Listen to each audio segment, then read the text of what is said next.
ఏటిగట్టు చెబుతుంది అడుగు మన చేపవేట కథలు, మర్రి చెట్టు చెబుతుంది పంచుకొని తిన్న సద్ది రుచులు, చెరుకు తోట చెబుతుంది అడుగు ఆనాటి చిలిపి పనులు, టెంట్ హాల్ చెబుతుంది ఎన్టీఆర్ స్టంట్ బొమ్మ కథలు, పరుగెడుతూ పడిపోతూ ఆ నూతుల్లో ఈత కొడుతూ ఎన్నేళ్ళో గడిచాయి ఆ గురుతులనే విడిచాయి.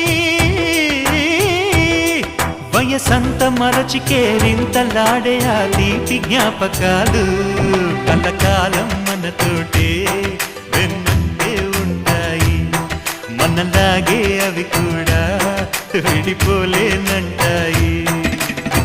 నీసమున్న నేస్తమా నీకు